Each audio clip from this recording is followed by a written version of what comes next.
apabila mereka menikah, maka akan beranak cucu. Sesuai dengan firman-Nya di Kejadian 1 ayat 28. Elohim memberkati mereka, lalu Elohim berfirman kepada mereka, beranak cuculah dan bertambah banyak, penuhilah bumi dan taklukkanlah itu. Jadi Tuhan Yesus sudah mendesain manusia ini, laki-laki dan perempuan, ketika mereka menikah, bertemu sel telur dan sel sperma, akan membuahi dan jadilah janin, bayi. Ya, terus jadi nggak ada Tuhan Yesus Kristus berulang-ulang menciptakan, dia sudah mendesain manusia dengan begitu baik. Kematian manusia siapa yang menyetujui atas kematian manusia? Sesuai dengan firman Tuhan di Ulangan 32 ayat 39, akulah yang mematikan dan menghidupkan, akulah yang meremukkan dan menyembuhkan. Di saat Yesus Kristus di dalam rahim, siapa yang mematikan manusia? Saudaraku, ya, dengarkan baik-baik. Jadi ketika Tuhan Yesus adalah Allah yang Maha Kuasa itu sendiri, dialah Sang Firman, Elohim itu sendiri, Yohanes 1 ayat 1, dia adalah pencipta segala sesuatu, Yohanes 1 ayat 3, dialah terang yang sesungguhnya, Yohanes 1 ayat 9, dialah yang menjadikan dunia, Yohanes 1 ayat 10, Israel adalah milik kepunyaannya, Yohanes 1 ayat 11, dia datang ke dunia menjadi flesh, Yohanes 1 ayat 14. Ketika dia ada dalam rahim Bunda Maria, roh keilahian Tuhan Yesus Kristus melingkupi segala sesuatu, berkuasa di surga maupun di bumi. Iya. Waktu Yesus Kristus kecil, ada roh keilahian yang di atas bumi. Berarti roh keahlian ada dua. Enggak ada dua, macam mana jadi dua? Kok roh keilahian Tuhan Yesus itu sendiri? Ya, Tuhan Yesus itu sendiri. Kan yang waktu itu Tuhan Yesus tadi manusia yang kecil. Tapi ada yang roh Yesus yang ada di atas langit. Jadi gini saudaraku, contoh, saya kasih analogi supaya kamu paham. Ini contoh aja, analogi ya, supaya kamu paham. Jadi gini, contohnya kamu Tuhan. Contoh ini ya, jangan kamu langsung imani gitu ya. Contoh kamu ini Tuhan, ya kan? Kamu itu penguasa di seluruh alam semesta. Kamu ketika masuk ke rahim singa menjadi singa, ketika kau ada di dalam rahim singa menjadi singa, ya, rohmu tetap ada di seluruh alam semesta berkuasa. Seperti itu. Jadi ketika Allah itu datang ke dunia, Elohim itu datang ke dunia, dia ada dalam rupa seorang hamba di dunia. Dia juga ada di surga, ada di mana-mana, karena dia tidak terbatas ruang dan waktu. Dia Allah yang maha hadir. Oh, berarti roh itu ada banyak ya? Kalau roh itu banyak, tapi sumber segala roh itu hanya Tuhan Yesus. Karena Tuhan Yesuslah yang menciptakan roh di dalam diri manusia. Zakaria 12 ayat 1. Terima kasih saudaraku penyadai. God bless you. Sumber segala roh. Ya, bentar dulu. Dengar. Malaikat itu adalah makhluk roh. Ya. Tetapi siapa yang menciptakan mereka adalah Tuhan Yesus. Karena Tuhan adalah sumber segala roh. Ada juga roh kegelapan. Yaitu iblis ketika mereka jatuh dalam dosa. Ya, malaikat yang setia ini. Malaikat yang setia bukan setia ya. Malaikat ini jatuh dalam dosa. Maka mereka disebut iblis, yaitu roh kegelapan. Roh kegelapan ini macam-macam ya. Lucifer, jin-jin, ya, setan, iblis, dan antek-anteknya dan lain sebagainya ya. Jadi roh di dalam diri kita itu namanya roh insani, ya. Nah, roh insani ini diciptakan oleh Tuhan Yesus karena Tuhan Yesus yang memberikan roh atau nafas kehidupan ke hidung Adam, ke dalam diri Adam, yaitu di Kejadian 2 ayat 7. Tetapi roh insani kita bisa juga disebut jadi roh kegelapan kalau kita percaya kepada iblis dan mengikuti iblis. Maka supaya roh insani kita ini roh yang berkenan di hadapan Tuhan, maka kita harus hidup menghasilkan buah-buah roh, yaitu Galatia 2 ayat 22. Sesuai dengan kehendak Tuhan Yesus, hidup dalam sukacita, hidup dalam kebenaran, hidup dalam kesetiaan, dalam penguasaan diri. Nah, bagi saudaraku, jadi roh itu banyak macam-macamnya, tapi sumber segala roh adalah Tuhan Yesus Kristus, saudaraku. Saya tanyakan gini, dan katanya Tuhan Yesus itu ada di atas langit. Nah, terus dia menjadi seorang anak manusia. Waktu dia jadi seorang manusia, apakah rohnya ada juga di atas langit?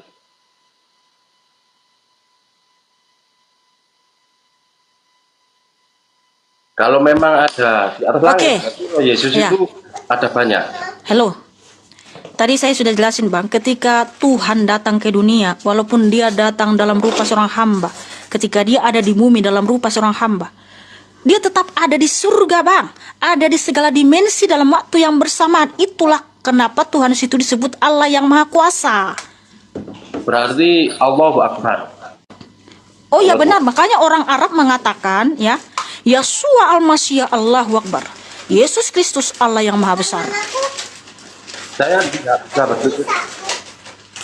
Ya, ada ayatnya itu bahwa Tuhan itu Allah yang Maha Besar. Ini ayatnya ya. Wah, haleluya. Ini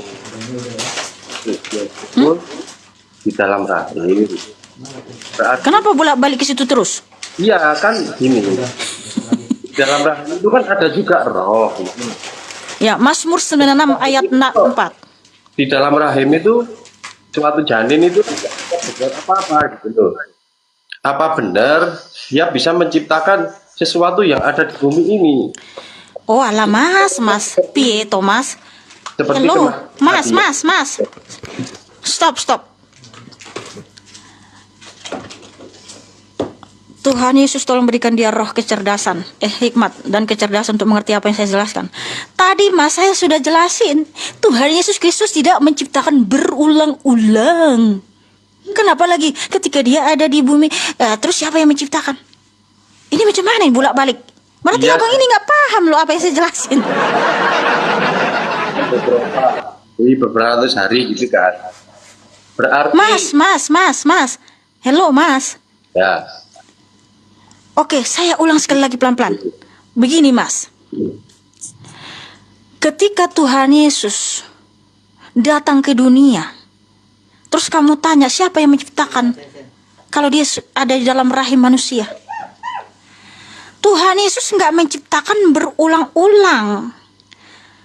Alkitab berkata di Kejadian 1 ayat 31, maka Elohim melihat segala yang dijadikannya itu sungguh amat baik. Jadi Tuhan Yesus sudah menciptakan langit dan bumi dan segala isinya selama 6 hari, dan pada hari yang ke-7 dia berhenti dari penciptaan itu. Kenapa? Karena semua sudah diciptakan begitu sempurna dan teramat baik, Bang. Manusia kenapa bisa melahirkan? Karena Tuhan sudah mendesain manusia sejak awal. Dia sudah mendesain sejak awal bahwa manusia ini akan beranak cucu. Jadi nggak perlu lagi dia berulang-ulang lagi akan mengembuskan roh ke dalam diri manusia. Enggak. Ya. Dia sudah mendesain karena dia Allah yang Maha Kuasa, Elohim yang Maha Kuasa.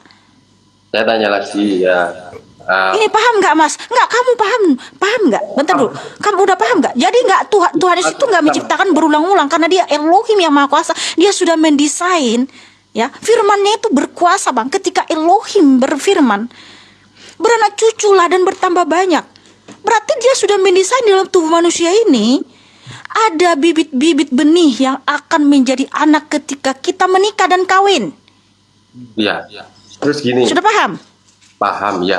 Ya udah, terus kamu jangan nanya lagi bolak-balik. Terus siapa yang menciptakan? Gini, ketika Tuhan Yesus ada di dalam dunia, di dalam bumi, dalam rupa seorang hamba seperti kita manusia, dia tetap ada di surga, ada di segala dimensi, Bang, dalam waktu yang bersamaan. Jadi dia nggak terbatas. Bukan berarti ketika Elohim itu datang ke dunia, datang menjadi anak manusia, atau itu sebutannya, bukan berarti manusia seperti kita berasal dari tanah, enggak.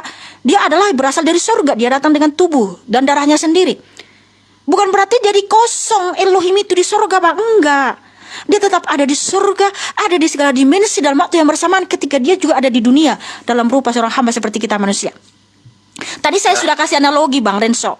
Ya, contoh kamu Tuhan yang berkuasa dalam semesta. Ketika kamu masuk ke rahimnya singa menjadi singa, dirimu juga tetap ada di segala dimensi. Itulah analoginya supaya kamu paham. Iya, gantian, Pak. Ora paham dari tadi, macam mana ini? Saya udah paham ya. Oke, good. 6 hari kan ya, 6 hari. 6 hari lagi.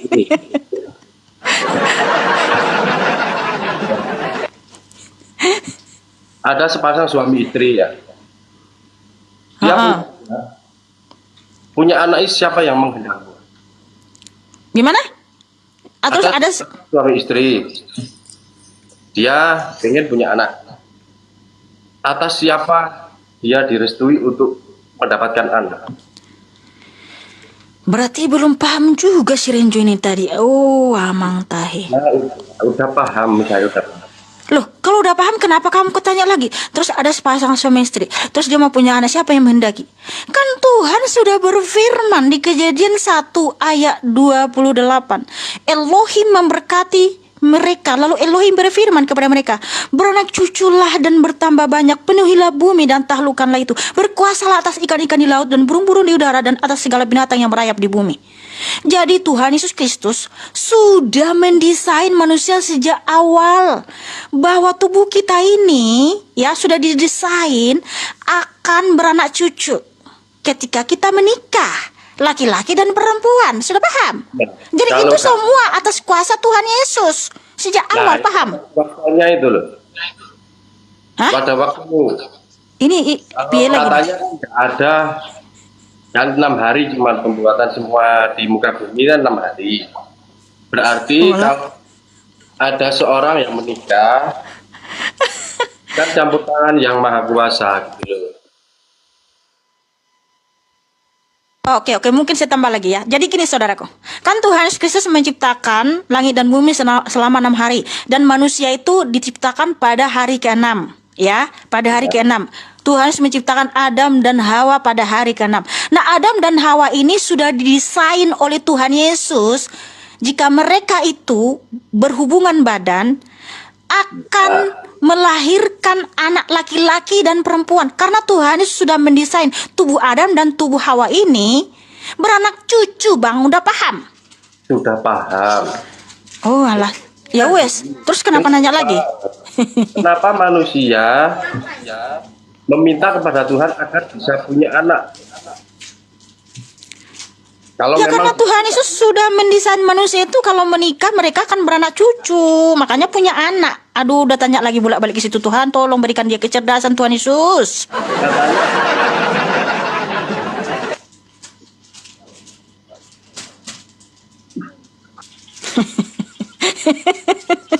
katanya manusia dibikin oleh Tuhan Yesus 6 hari. Bukan, aku nggak bilang Tuhan Yesus menjadikan manusia 6 hari. Tuhan Yesus menciptakan manusia pada hari ke-6. Bukan Ya, 6 Pak. hari Tuhan Yesus itu menciptakan manusia. Lama kali, ngapain sampai 6 hari? Ya, Lama tidak. sekali itu. Ke hari ke-6 ya. Terakhir itu kan hari ke-6. Iya, hari ke-6 manusia terakhir diciptakan. Hari ke-6. Selesai seusai itu kan. Berarti hari berikutnya tidak ada penciptaan manusia. Bayi Kan itu Tuhan sudah menciptakan manusia hari ke-6, ngapain lagi menciptakan lagi? Kan Adam dan Hawa sudah diciptakan Tuhan Yesus, ngapain dia lagi menciptakan Adam lain dan Hawa lain? seorang Nah, bayi. kalau gini kan, Siapa? Bang Renzo,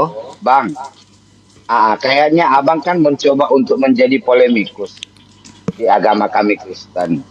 Abang sudah paham nggak tentang agama abang? Saya kan Nah, cuma kalau memang Allah yang menciptakan manusia, pada masa keberapa Allah menciptakan manusia, Bang? Loh, saya ini kan Oleh hanya Allah. Yesus Kristus sang pencipta. Saya cuma menanyakan Yesus Kristus sang pencipta. Iya kan, Saya kan ini sudah dijawab Kak Mikana, Bang. Sudah dijawab Kak Mikana. Tapi saya- abang ya.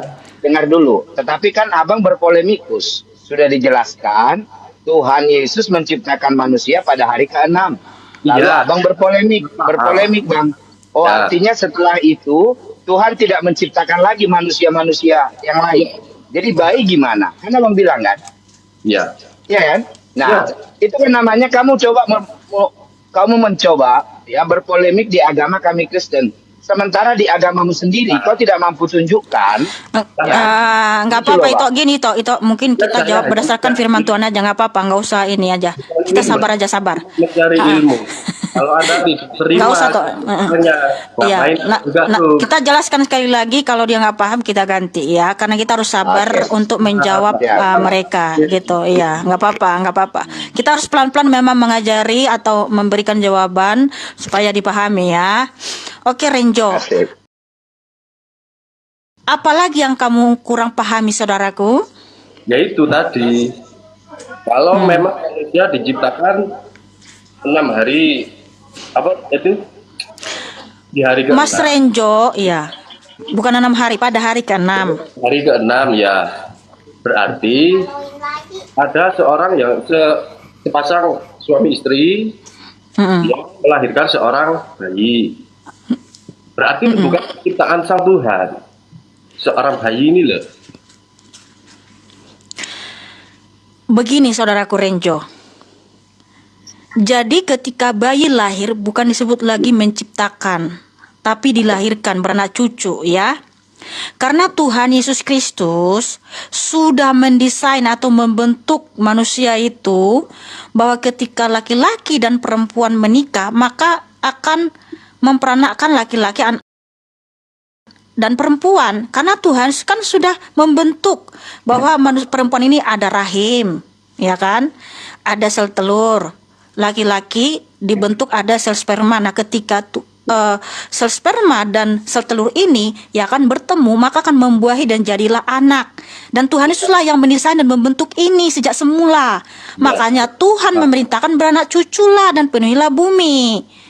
Itu semua karena firman Tuhan. Karena firman Tuhan Yesus yang keluar dari dalam dirinya itu semua punya kuasa. Tidak pernah expired, saudaraku. Sudah paham? Oke, baik-baik. Kalau begitu saudaraku, kita ganti dulu sama yang lain ya. Tetap semangat Renjo. Terima kasih sudah bertanya. Belum, masih ada. Ini apa lagi? Ini seorang pasangan suami istri. Dia tidak punya keturunan, belum punya keturunan.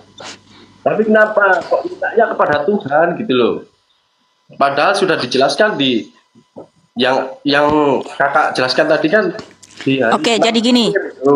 Iya, betul. Betul, kita harus meminta kepada Tuhan karena Tuhan Yesus Kristus lah yang membuat mujizat dalam hidup kita supaya kita bisa melahirkan anak. Jadi gini saudaraku, kenapa kita ini ada yang lama dia baru punya anak, ya kan? Ada yang baru menikah langsung punya anak, ada yang lama, ada yang cepat, ada yang lambat gitu ya. Nah, kita lihat dulu riwayat kehidupan kita sebelum kita menikah. Ada orang gak punya anak karena kesalahannya sendiri. Karena di masa mudanya dia tidak menjaga kesehatan ya. Seperti contoh mabuk-mabuk dan segala macam dan ini gitu kan. Sehingga merusak sel-sel dalam tubuhnya ya kan. Sehingga sel telurnya atau sel spermanya tidak bagus. Nah itulah yang menyebabkan dia lambat punya anak ya. Yang kedua, ada penyumbatan tuba Fallopi dan lain sebagainya. Ada sel telurnya kecil-kecil dan lain sebagainya gitu ya.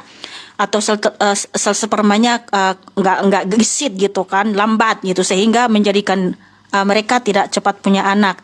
Nah, akhirnya ya kan kita bisa minta pertolongan Tuhan agar supaya mujizat terjadi. Sel sperma bagus, ya sel telur bagus, ya rahim bagus, tuba Fallopi bagus dan sebagainya.